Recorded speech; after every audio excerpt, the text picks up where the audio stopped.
Hello, everyone. This is Philosophy of the People with Stephen Bertram and just Stephen Bertram. I apologise if you can hear my downstairs neighbour playing what is relatively pleasant music, but something I would still prefer not to hear at the present time. The topic of today, Ben's still away, as you may have noticed. The topic of the day I want to talk about is men. The idea of men in the present moment, whether there is kind of a real concept of men.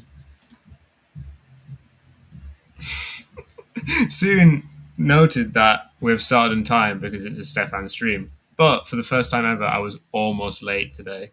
And not really for any. Well, I'm often late with Ben, but it was going to be the first time I was ever late by myself. But I was not. I'm sorry, I almost was. Will there be as many humorous and silly antics? Also, sadly, not, because I don't think you could be that funny by yourself. I think in the end, friends. You need friends to be funny. But before talking about that, I wanted to mention something which has recently happened. Well, just happened today during the ghetto liquidization operation, which Israel is currently perpetrating in northern Gaza, where for the first time, the Al Qassam brigades, Hamas's military wing, has for the first time killed an Israeli brigade commander. Who was the main guy kind of leading this ghetto clearance operation in northern Gaza. And I think the most notable thing, well, also this guy was the guy who ordered the blowing up of the main Palestinian water camp, water facility plant in Rafah during the operation there.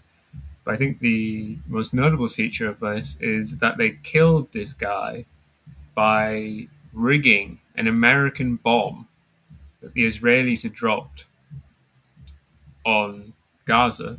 They got this bomb, they rigged it up with, a detonator and so on, and used it as an IED to kill this colonel, which, if anything is the subaltern, then I think it's really that, and kind of an unfortunate sight into the future of probably an increasingly large amount of people in the world. But today is not about Gaza, not about Lebanon, despite the fact that Israel's just announced they're going to be blowing up all the banks in Lebanon because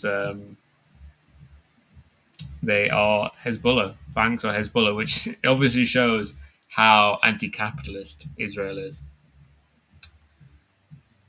Mercutio asks, will today's stream teach me how to increase my manly virility and grow a fuller, thicker head of hair? Yes, and yes. Though I'm disappointed that anyone that listens to this show needs any of those things. I'd rather hope you'd already all have incredibly full heads of hair and exactly as much virility as you need.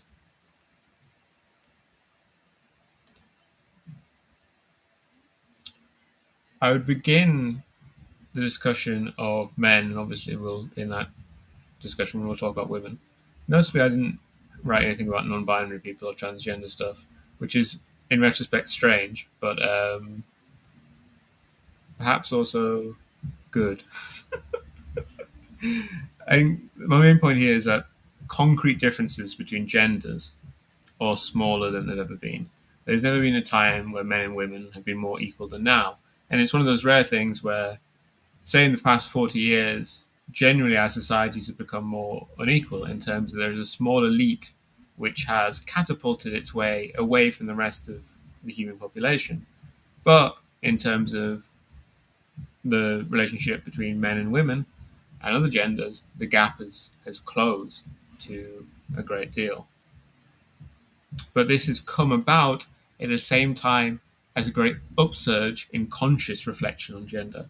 I wouldn't say conscious political action, but I think more than ever, people think of their gender. They consider themselves as having a gender. They consider themselves as being men or being women or being whatever else in a way that's kind of unprecedented in history. I note that in the UK, the gendered pay gap for workers under 40 is less than 5%.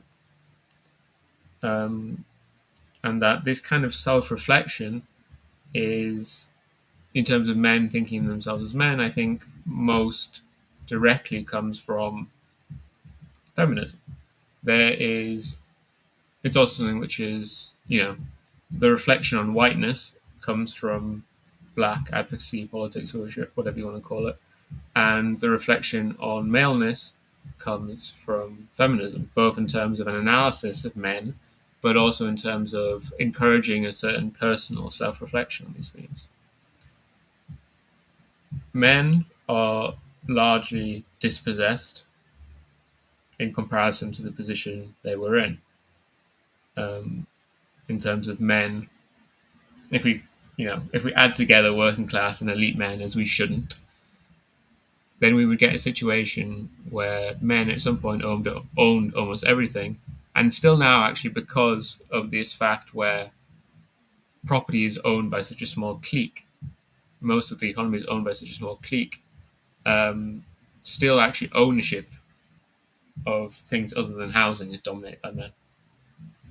But among the working class, among proletarian, among normal common people, this gap has collapsed. And it has collapsed just in a couple of generations. There's been this incredibly radical change which isn't really noted. I think people act as if, the real moment or something was when women got the right to vote. But no, I think much more important than women getting the right to vote is when women got the right to their own bank account, which in the United States is like 1985 or something. And I think this comes along with gender being understood not as a social problem, not something that can be solved and is solved socially, but as an individual problem. And notably in that case, gender stops being a thing for anyone to solve, but something rather for us to kind of labor through, to engage with, to kind of fight our way through and try to become, a worthwhile man or a worthwhile woman. But as we'll discuss today, I think the ideas of what is a worthwhile man and a worthwhile woman are distinctly different.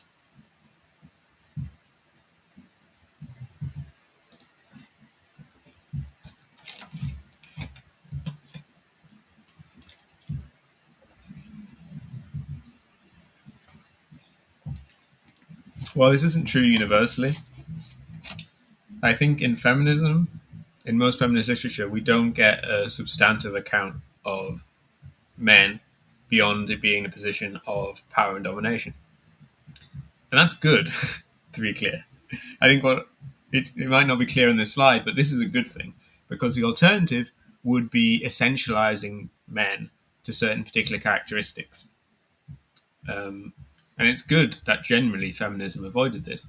But it leaves us in a situation where once these factors disappear or become much less prominent, much less true, that men are the powerful, possessing, dominant class in terms of gender, what exactly is left for a feminist understanding of men, or for an understanding of men at all? In this kind of feminist identity politics kind of view, men, and straight white cis blah blah blah men, were both the foil, kind of the subject of which their politics was positioned against, but also the universal subject that claims of rights were made in reference to, which is something I discussed last week.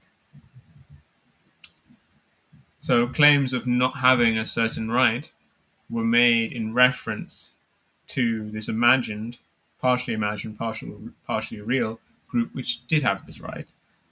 Claims of the right to vote were made in relation to a universal idea of men who all have a right to vote. If we see in early kind of suffragette feminist literature, the idea that there are certain men who are like very bad, useless, whatever, like degenerates, like people from mental asylums, and yet they can still vote, was positioned against the fact that virtuous women can't. And so always these claims of injury were positioned against a position of someone who doesn't have this injury, which is an unfortunate sort of political situation because it prevents claims which go further than demanding what presently is, or at least could possibly be, because this subject who is meant to have these rights often doesn't and often doesn't exist. And it wasn't just that kind of feminists treated men as the universal subject, but it was generally socially true that men were treated as the universal subject. Like when the US Constitution or the French Revolutionary documents talk about men, they don't mean, people with cocks. They mean people. And often that might be in terms of explicitly rejecting that women are proper and full citizens and persons. Um, or it might just be in terms of like a hegemonic thing of like, okay, there are some persons who aren't men, but like men by their majority kind of are the signifier which signifies the whole.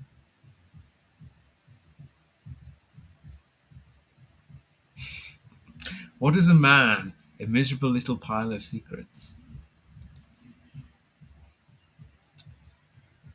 So previous accounts of being so we might think that there have been previous accounts of being a man. For instance, there was an idea of being a gentleman, which even involved at some points kind of training and preparation in terms of becoming a man and education, which at least on some level explicitly had ideas of a man should be like this, and that existed not as a universal subject, but in specifically in relation to women, which is something we'll come on more to towards the end.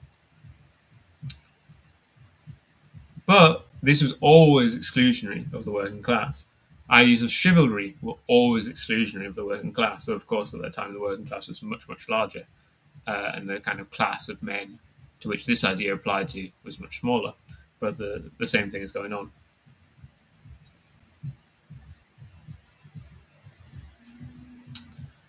People in the chat wanting me to talk about gender and sex. It's not going to happen. Sad for you.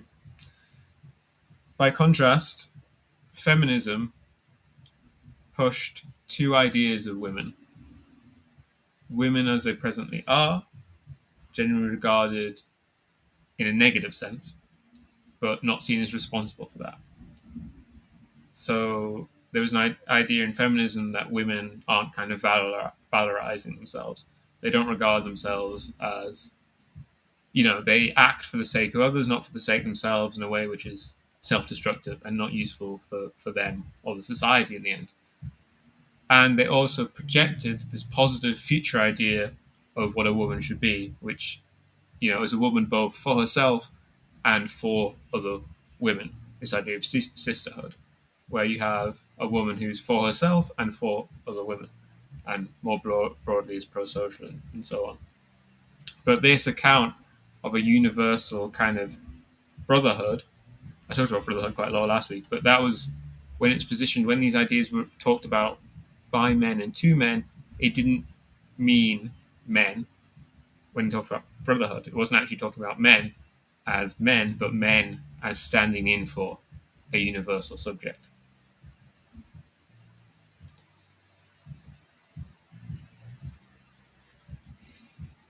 If we think of like a contemporary men's movement, maybe not right now, but maybe 5 years ago, I think the first thing that people would think of is incels. But incels definitely are not a universal men's movement, are not the equivalent of feminism. Incels in some way actually are, I think, like kind of a shadow of feminism, but that doesn't, being a shadow is not the equivalent of being something. Inceldom inherently excludes some men, really most men, because of course most men do in fact still have sex, though we're getting low, I think. It might turn around eventually. And at least kind of like trad men, at least in traditional inceldom, they take up a minor role in the tapestry of villains.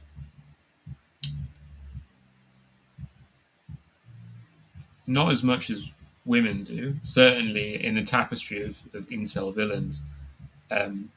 the women, the Stacys or whatever, are much more villainized than the Chad men. The Chad men are like almost kind of passive recipients of female attention that innately goes to them, but they can't possibly be expected to refuse it. They're not expected to be in solidarity with incels. Rather, nearly all the hatred and disdain is focused on women, but still, that doesn't stop it being the case that these chads are excluded from the incel idea of what they are. Yeah, two people in the UK mentioned, sorry, two people in the chat mentioned the kind of like divorced dads movement in the UK, which was a father's rights program. But again, this is inherently an exclusionary movement. They weren't making, in some sense, they were making universal claims for men, but they weren't men valorizing themselves as men as a universal subject, as sorry, a non-universal subject, but including all men, but rather were a particular group of men focused on a particular issue, rather than they weren't. These were like single issue campaigns, which didn't then lead into an actual men's movement. Lux maxing and this kind of idea. What's the thing where you clench your jaw all the time? Mewing, mewing, and lux maxing, and these ideas were a key way where incel thought is kind of moved out of the incel world into a much broader situation, and thus applies to people, to men who wouldn't, who do have sex, you know, but are still in some ways they regard themselves as deficient, and feel the need to become even more handsome and have strange, freakish faces from over exercising their chin muscles. But looks maxing is still exclusionary of men who are already looks maxed, and is a competitive thing. It's not a cooperative thing between men, because the thing with looks maxing is the more that others looks max, the more um,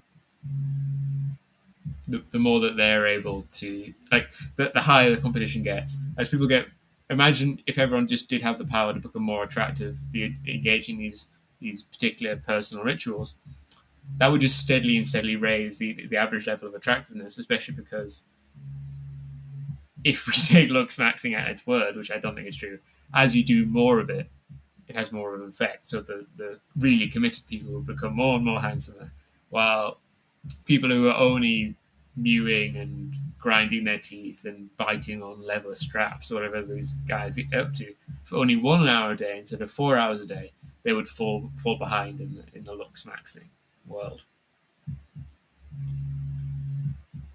My phone is not ringing soon. That's probably downstairs as music, but what's probably coming through is just the sub bass, which, yeah, I'm sorry about that. Soon also asked, should we stop having sex in solidarity with incels? You should all keep having sex, but pretend you're not. Yeah, I think Vlad in the other chat also mentioned that South Korea is having like a massive, like the closest anyone's ever had to like having like an actual gender war, where there's like a female volcel crisis, and men are like getting really mad at like the seats for pregnant women on the bus or whatever. I don't think mewing is more effective at all than jelking. They're definitely both fake words. Yeah, I mean, the thing is, I hope that the music downstairs kind of comes through as music. Well, maybe I shouldn't. Maybe I shouldn't hope that, because in that case, maybe we'll get copyright striked. But if it's coming through kind of as music, which you can hear, then it's just kind of nice music in the background. I hope it doesn't come through, as soon indicated, sounding like my phone is ringing.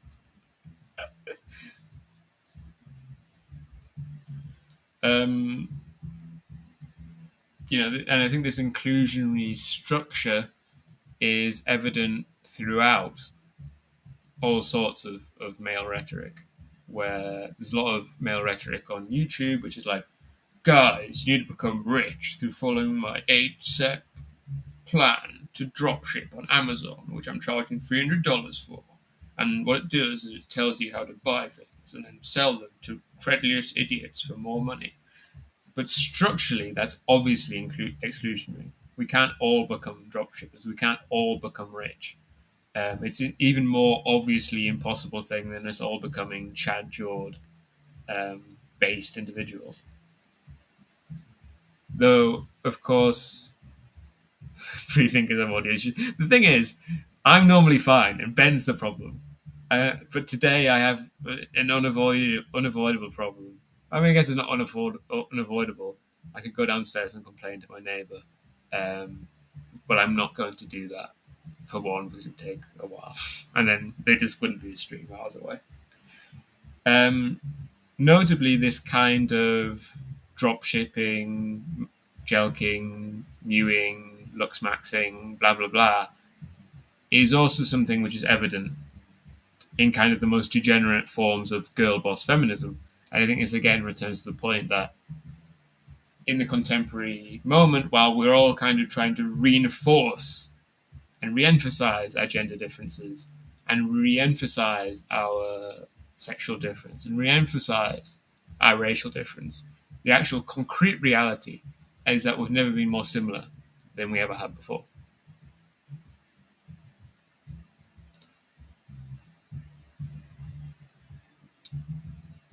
I think also guys know that this is happening, that they are slowly being pushed out from the center of the world.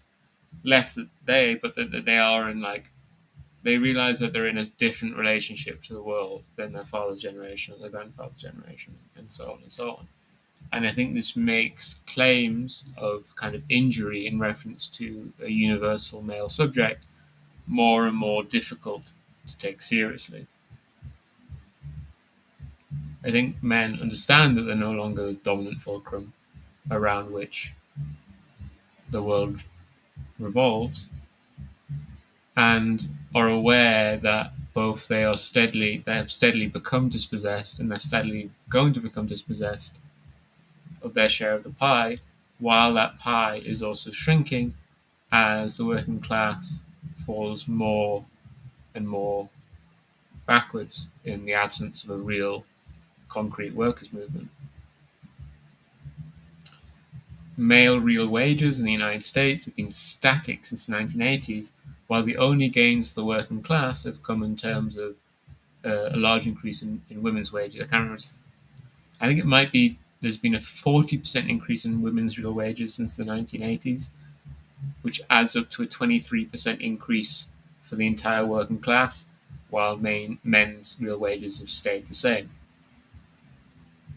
And while men have more or less become absolutely, I've forgotten the word, made into poverty. I've forgotten the word. The very important Marxist subject about how the working class is steadily dispossessed of what they have. But whatever, relatively, of course, the working class, normal people, common people, have slowly lost their share of the pie in general, while men have not just relatively lost out, they've absolutely just stopped still in terms of their earnings over the past 50 years. Notably, also, young women, are completely outstripping men in educational terms. But of course, that happens exactly at the point where getting a degree is kind of, well, I would say it's, on one hand, getting a degree is more useless than has ever been in terms of what it gets you. But on the other hand, a degree is also more necessary than it's ever been in terms of often you can basically not get anywhere. Absolutely, yeah, impoverished, yeah, relatively and absolutely impoverished. Without a degree, without an undergraduate degree, you're excluded from basically, in lots of places, from any job which isn't basically completely entry and shit. But at the same time, getting that degree often gets you basically nowhere.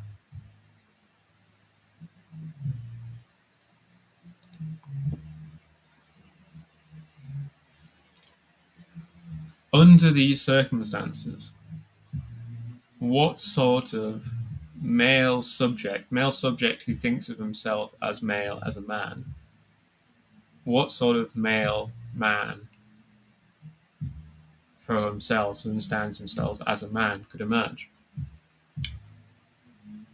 Fortunately, feminist movements and black movements and so on have a legacy which associates them with these grand surges of modernity, with the First and Second World War and with the things that happened after them.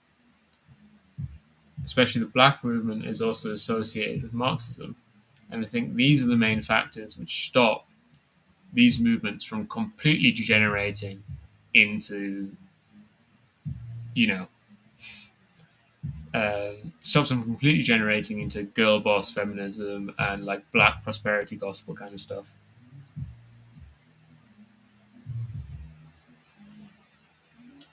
But a would be male ideology, a would be male understanding of men as men, would have nothing of this due to the time of its emergence. Any male identity, any idea of man that emerges now is going to be filled up with all the worst ideas of postmodernity, while at the same time being combined with the seething resentment that's in identity politics. I think that's often what we can see in incels, where basically incels are following this kind of identity politics model where they position this kind of uninjured subject of like the Chad and the Stacey and so on compared to them who are injured by not having sex. And this leads to a seething resentment from them. Um, but these claims aren't taken seriously because, well, basically because they're men.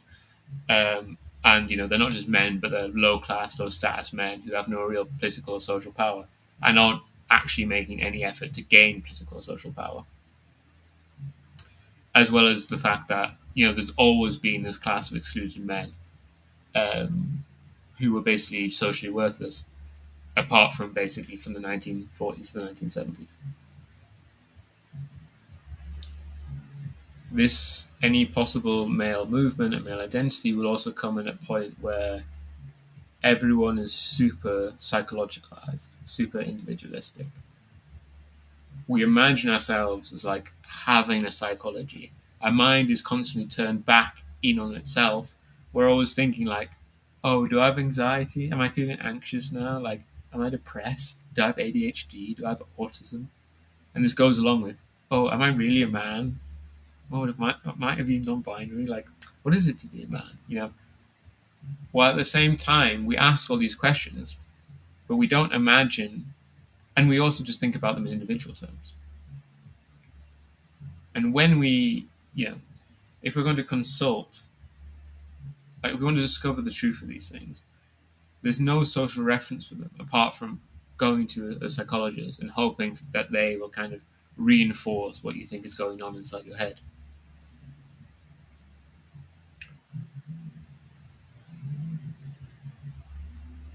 Songs 4K notes that most gender analysis is feminist. Yeah, completely. Like 99.99% of gender analysis is feminist.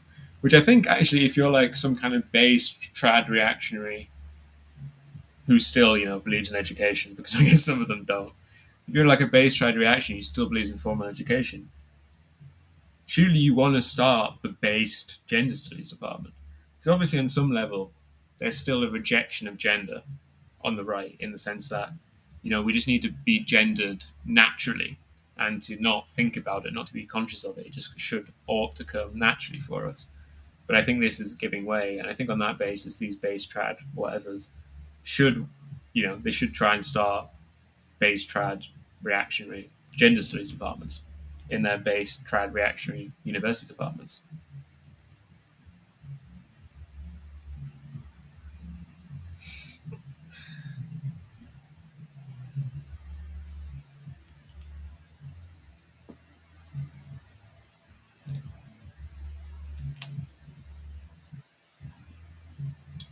There is a certain understanding and relationship between like white identity and male identity, where especially because fascist movements are very male led, much more male led than other movements, relatively, um, as well as both being understood in reactionary terms.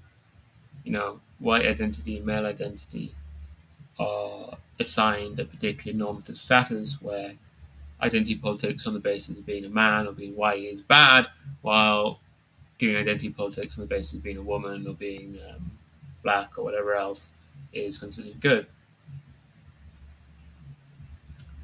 And so there is an association there. But I think notably, white movements have existed, they have been a thing, but real men's movements never have. And while there is some effort to combine these things, they're really a struggle, especially with increasingly unwhite population. For instance, Andrew Tate, big male influencer, um, got involved in screaming about that Rwandan kid who killed all those kids in the UK, which started off our far right riots over summer. Notably, but Andrew Tate is not white, and proper white nationalists, disdain him for being obviously not white.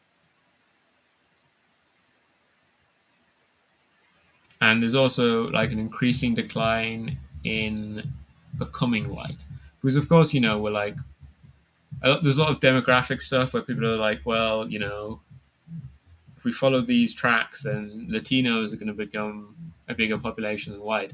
But especially obviously, Latino is a social identity, not some kind of like biological, physical identity. Um, and if people were so inclined, all the Latino, well, not all of them, well, I guess all the Latinos, apart from the ones that were assigned to be black, could become white. And the ones that were assigned to be Native American. But they could all just be neatly sliced up and moved off. But I think these sorts of claims are less likely to become done because there's less and less benefit to being white. And by being not white, you can, get yourself into these DEI things and get your scholarships and blah, blah, blah, and getting involved in this whole enormous grift network. And I think this makes nativism as an association, as something that might be associated with men, increasingly difficult, especially while nativist, anti-immigration, kind of fascist-ish parties like the AFD are increasingly popular, but I think and while, young men are much more likely to vote for the AFD than women are, a large percentage of young women are willing to vote for groups like the AFD. And in that case, I think these groups are going to be very unwilling to associate themselves with male ideology unless it could be somehow made popular among women.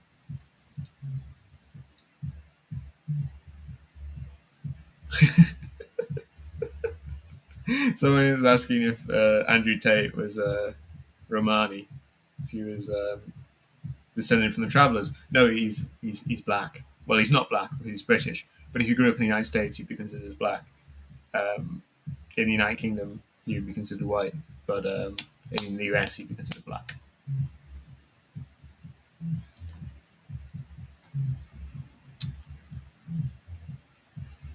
I mentioned it already, but I think an interesting thing is how much the relationship to women dictates what a man is. Obviously, feminism associates itself with men in its description of men and women, but there's much more a thing in feminism of freeing yourself from men, not necessarily like actually freeing yourself from associating with men, but freeing yourself from kind of the strictures which allow men to impress power upon you. And of course, normally this doesn't mean your boss or whatever, but just your personal relationships. Or if it is about your boss, then it only means that in the case that he's a man. If he then suddenly becomes a woman, it's fine for her to dominate and control your life. Um, but I think maleness and this male advocates and male ideology, rather than de-emphasizing the role of women in men's lives, reinforce it and reify it and recommit to it. And like, for instance, the idea that men, to be a real man, you need to be a protector, a provider, you need to be rich, you need to be a baller, that exists in relation to women. The fact that these inherently non-universal demands that are made of men within these influences, within these movements, and so on, within these proto movements, um, they are made in relationship to women, which means they cannot be universalized and are inherently competitive. Competitive between men in a direct sense, in terms of they can't all become rich, and also competitive in terms of competition men, between men for women, where there's an emphasis on kind of like acquiring a high status woman or so on, which I think even among kind of the most degenerate forms of girl boss feminism, there's no suggestion, even the most degenerate forms of girl boss feminism would be embarrassed about this idea. Though I think actually that's probably not true. There is like, I think, an idea of, as opposed to looks matching, where basically most degenerate forms of girl boss feminism will emphasize the idea that you shouldn't marry down, basically. It's an incredibly reactionary idea, but there's an idea that, you should find a man who's at least as successful, at least as prosperous as you. So, maybe actually these movements are more similar in the end. I think probably there's a lot similar between the most general forms of girl boss feminism and emerging male ideology.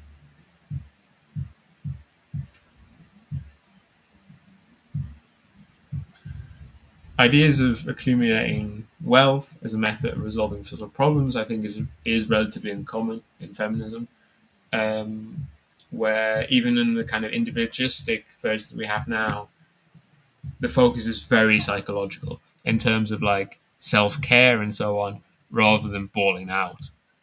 But notably, this kind of idea of becoming rich to solve social problems, to solve like um, being regarded like socially low or whatever, is something which is familiar um, within black movements.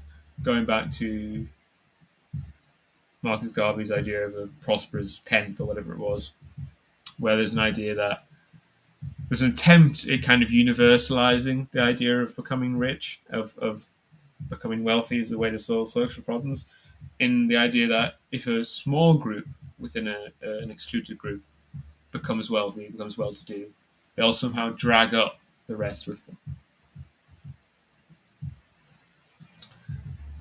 And yes, once again, I've not written a conclusion. And notably, at no point in this document I've created over the past couple of days have I actually discussed what it is to be a man. Rather, I've gone kind of through the preliminaries of how a male subject might be structured in the present moment, how previously male subjects have been structured.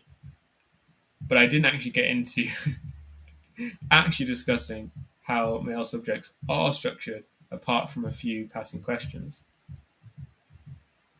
It was Du Bois, not Marcus Garvey. Yeah, of course it wasn't Marcus Garvey. Eh. But yes, if anyone has any questions, I'm going to try and fill the next 20 minutes because I feel obligated in some way to go to a full hour. But in the meantime, while you think of your fine and interesting questions, I'm going to try and find my. Oh, yes.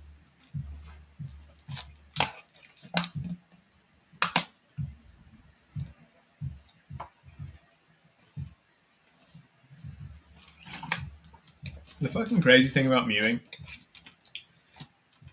is that I heard about it, and then I was like, obviously that can't be real. That obviously can't work. You can't change the structure of your face just as an adult. And I was reading about it, and there was a lot of seemingly mainstream evidence that you could do it if you were a child. Sorry, that's a strange idea. That children's jaws would be significantly structured by what they ate as a child. And so if you made sure to give your children like tough food to eat, they would grow up to have a much more developed jaw than they would otherwise. This is mainstream research. But Mewing kind of suggested something the opposite, that actually no, there's a possibility of self-becoming, regardless of what happened to you as a child. You could get the Chad jaw. It was simply a matter of effort, of personal self-actualization. And I was like, no, that's complete fucking bullshit. And I think it was treated as complete fucking bullshit at the time. But then lots of people tried it on the internet. And as it turns out, it's kind of possible in a certain way. The problem is, it's temporary.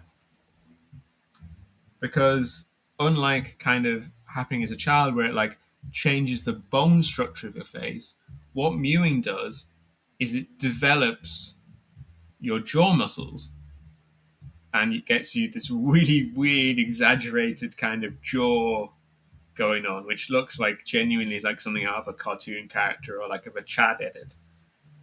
But the thing is, obviously, as soon as you stop doing it, your weird Chad jaw disappears because it's just muscle.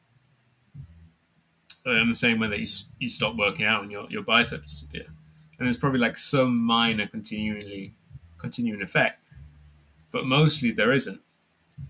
Which I think is this really interesting thing. Like it's very kind of our present moment that you can have this Chad jaw, you can self-actualize, but only through this constant, ongoing, permanent effort.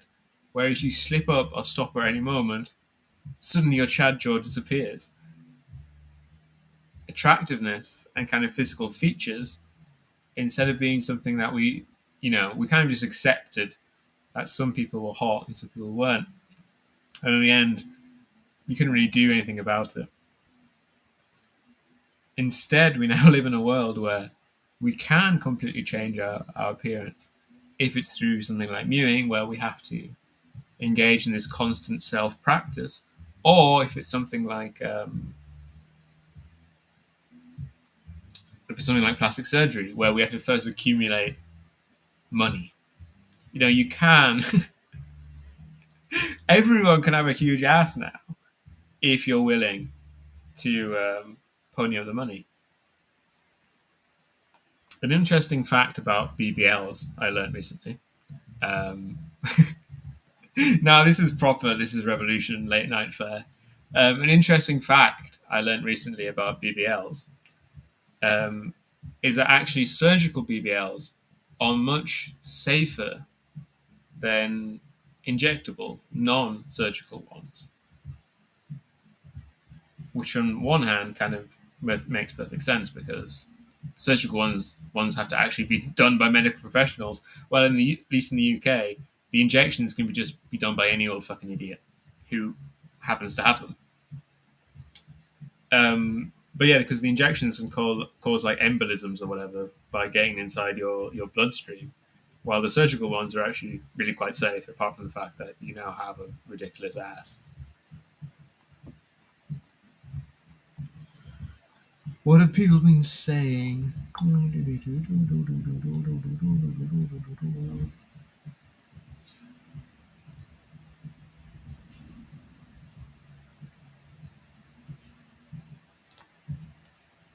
Yeah, they definitely did. That is a common incel thing to blame their parents in various ways. Almost certainly, yes.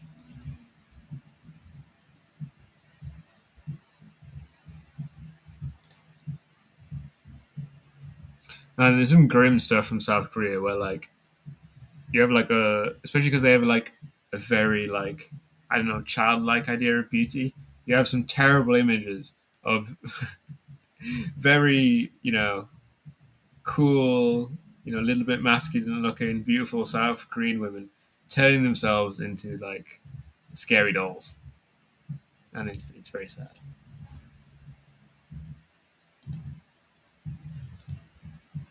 True, that's very hyper reality. Whatever you say.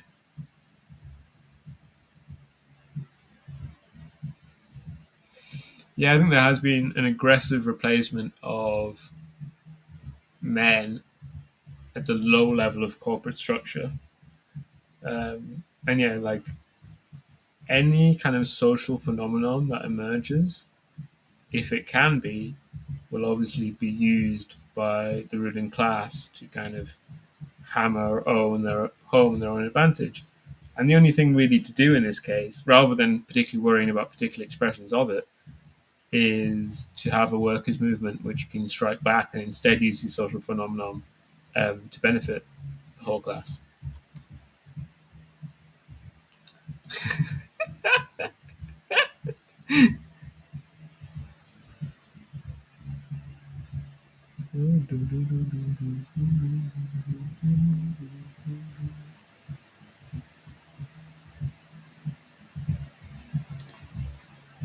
True, you can always just get fat. I wish.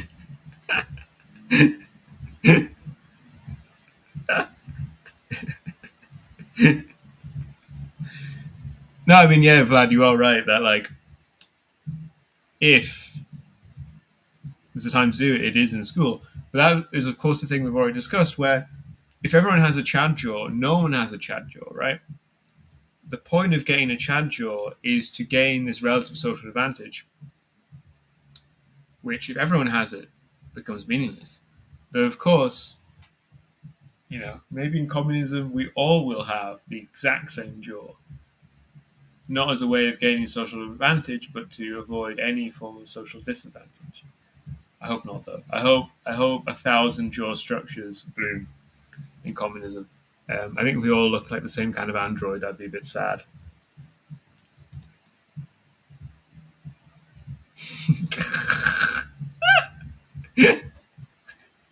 I don't know why I found that so funny. But on the thoughts on trans women, I wish them the best of luck. It's hard out there for them. I wish them the best of luck.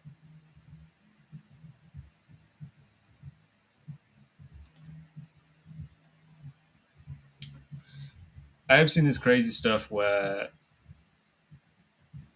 young women will do the thing where they act like with like doing like the eyes and stuff, exactly like Disney characters, but something which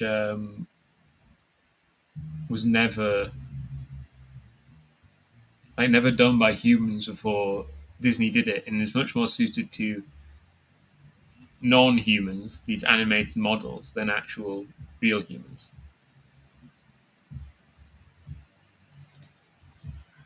What is a BBL? Um, if anyone that doesn't know, BBL stands for Brazilian butt lift, though that isn't actually what the normal procedure is these days.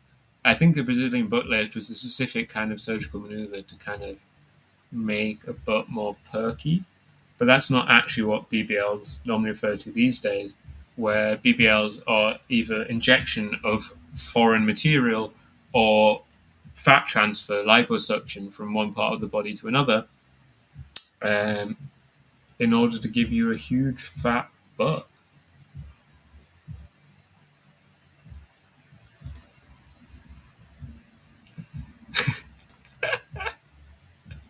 My flatmate watches like the fucking these like dating programs or whatever, and I came in and he paused one, and we were chatting about whatever. Then he like put into the woman, and he's like, "Oh, she's so hot," and I was like, "Mate, she looks completely fucked.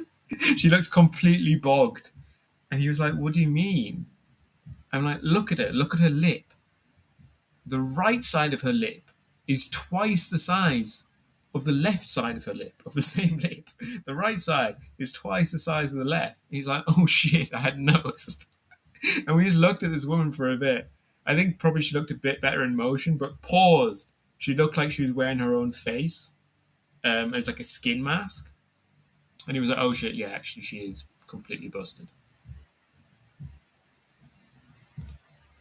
This is the androgynous future that we're all marching towards.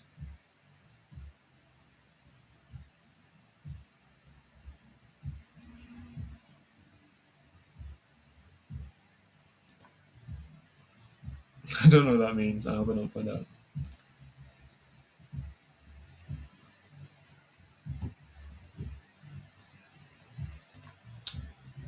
I mean, I just don't really. I think it's strange.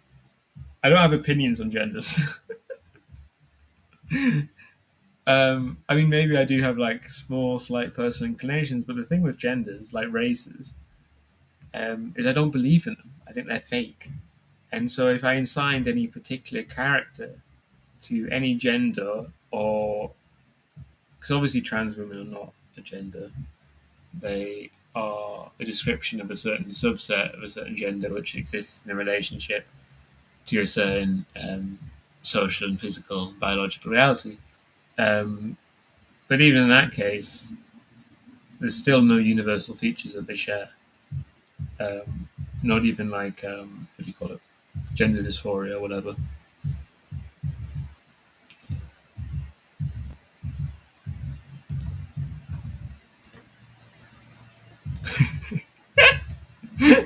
No fuck.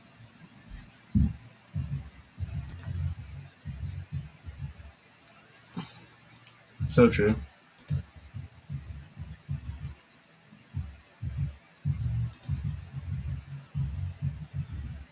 Yep. The biggest tragedy of COVID it was that the Boggendorf brothers were cut down by the Illuminati, who were using COVID as an excuse to destroy these powerful um, men. Laura Loomer genuinely looks horrifying, but she's still getting to suck off the president, so who can say what's good or bad? Right, he's not the president, yeah, I'm sorry. I'm not from the future. Um, I'm sorry.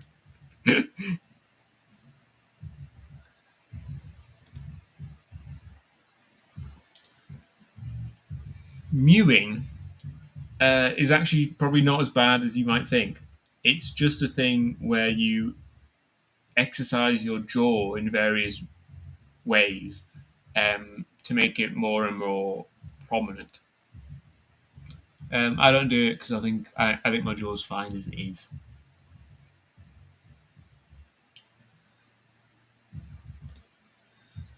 So true. So true. I mean, to be honest, with the culture that they're developing and like T4T and all that, it could definitely be a thing. I mean, obviously, trans women and men, though separately, are a social grouping, or like a social phenomenon, or a social reality, or whatever, who do have they don't have universal characteristics, but they have particular characteristics. So I think the distinction that we can make there is, well, we can't say that all black people are X. We can make relational statements in the same way that no one is absolutely tall, but that people are tall in relationship to each other. And so, despite the fact that there aren't universal characters that trans women share, um, there are features that trans women massively have more than others, such as, for instance, they're much more likely to fuck trans women. Yes, I was not talking about cats and meowing and so on and so forth. Uh,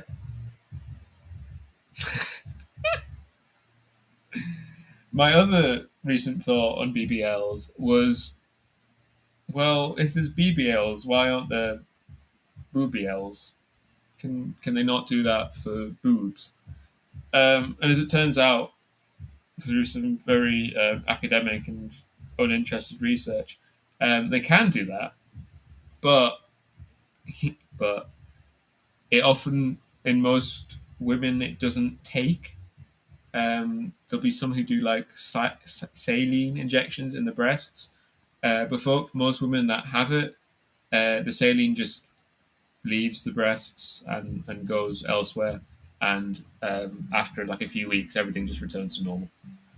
But it goes elsewhere, like it exits the body.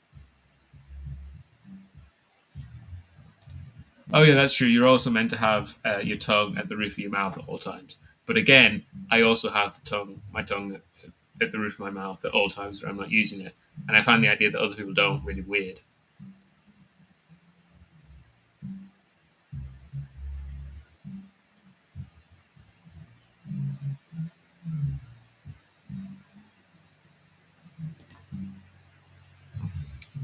I think the reason I didn't actually answer in this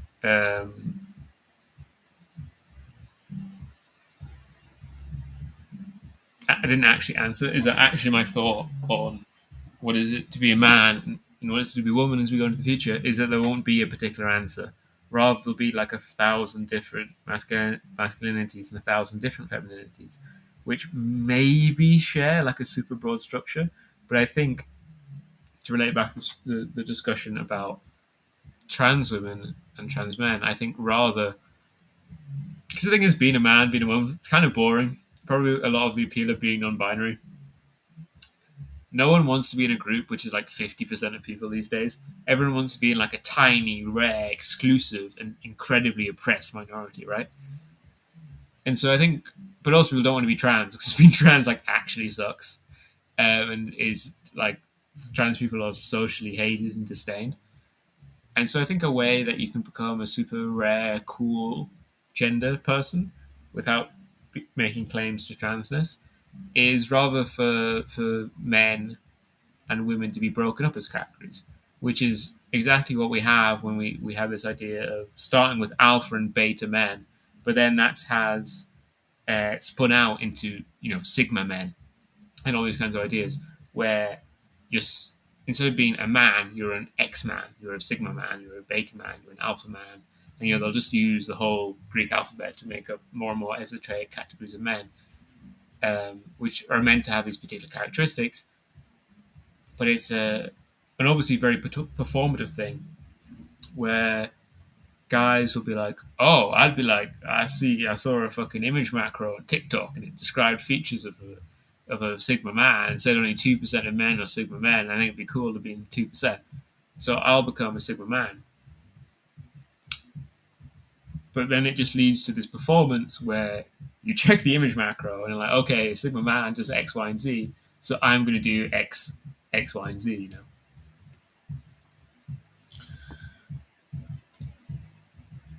I think Ozemic, or how do you actually pronounce it? Ozemic. I think Ozemic is incredibly based. I think it's cool as fuck. Um, I think there are skinny people out there who are haters and resenters of Ozemic and relative ideas. So like, man, fat people now they can be thin without trying. But I'm someone who's always been thin without trying. Already, just because of my natural inclinations, and I don't particularly find food very interesting, and I'd rather just be doing other things and so on, which has led to me always being skinny my whole life. And that's on top of the fact that not only obviously being obese is incredibly bad for your health, like it's normally worse than smoking depending on how fat you are. But Ozempic seems to have it's like a wonder drug. It's like a miracle drug. It's the best thing that's come out of human science in a while, where it seems to reduce addictive behavior in general. It seems to reduce all these kinds of things. It seems there's some evidence that it slows down aging. It seems like a complete wonder drug. Um, so maybe we'll all be prescribed Ozempic. I don't know if the foreigners have seen, but the British government is currently threatening to do compulsory Ozempic injections if you want to stay on. If people are fat and on benefits, which new show coming to Channel 4, Fat and on Benefits. They're going to get compulsory Ozempic injections if they want to keep their benefits. If you want to hear my thoughts on the on Oedipus, then I did not a whole video on Oedipus, but did at least 10 to 15 minutes on Oedipus. If you go check my video that I did on June,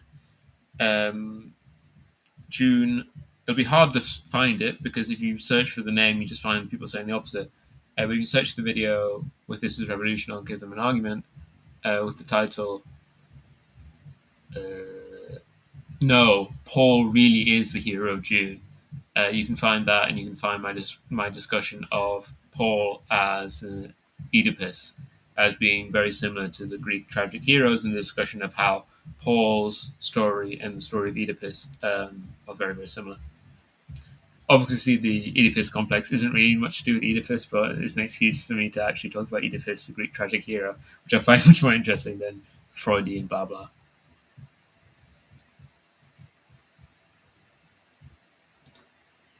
Yeah, but it kind of sucks. That's the incredible thing.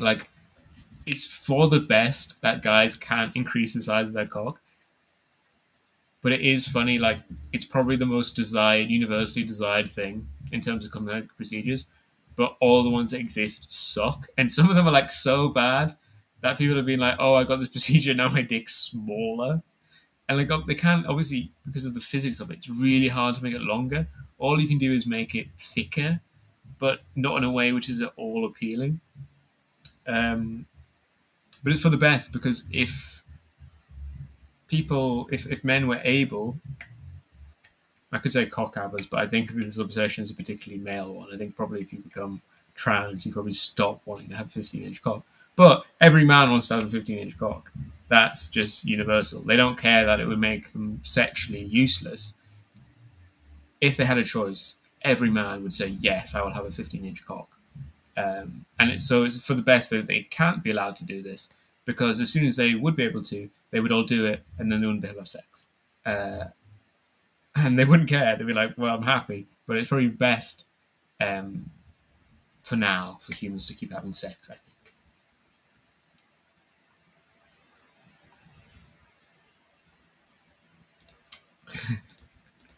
Has Ben been cancelled? Ben has actually been cancelled.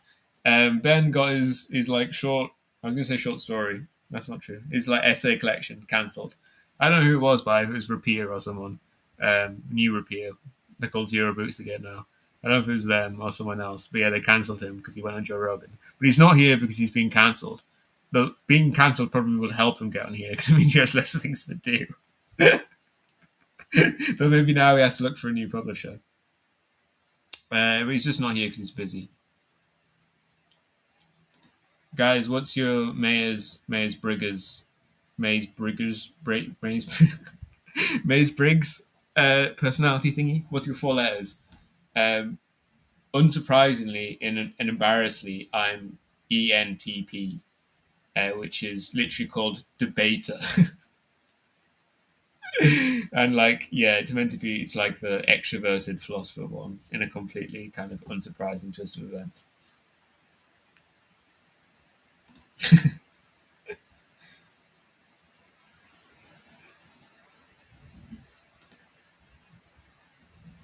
I think that gay male kind of performance is really interesting, but I don't think I quite have the mental bandwidth to discuss it right now.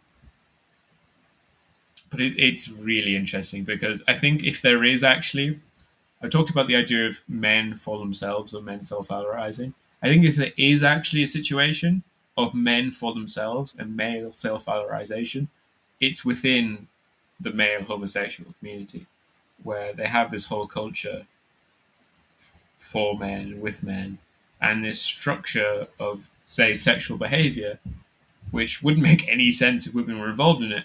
But of course, it doesn't have to because women aren't involved in it.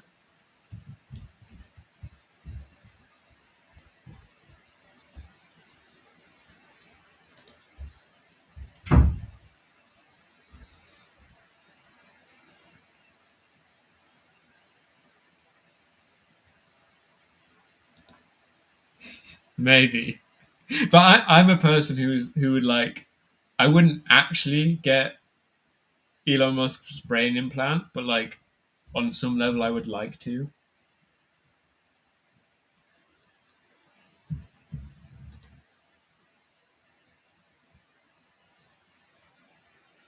Hmm.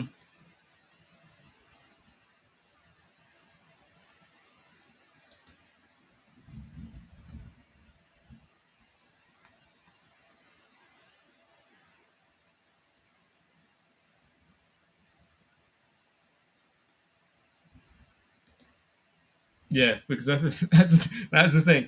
You might say actually, not all men want to have a 15-inch cock. Some of them want even just to have a 9-inch cock. But the thing is, some guys would then get a 12-inch cock, and the average would then, so a 9-inch cock was below average, and then the 9-inch guys would have to get a 12-inch cock, and then a 15-inch cock, and blah blah blah, and it wouldn't end until like men are like dying. Like it just wouldn't. It's going to be a real social problem in like 2070. Hopefully, I'll be dead.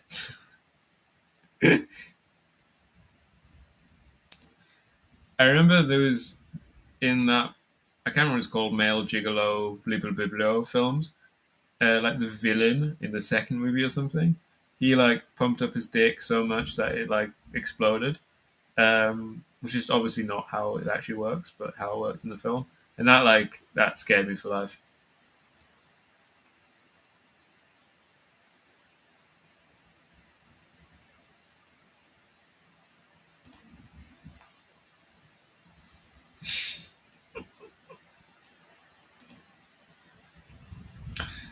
Damn, everyone in chat is an I instead of an E.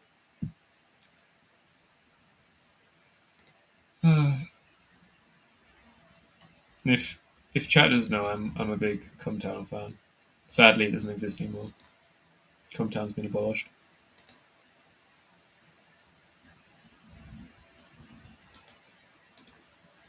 That would be sad. I would like if Ozemic were just able, not even to solve all social problems, if it could just solve one, the obesity crisis, that'd be nice.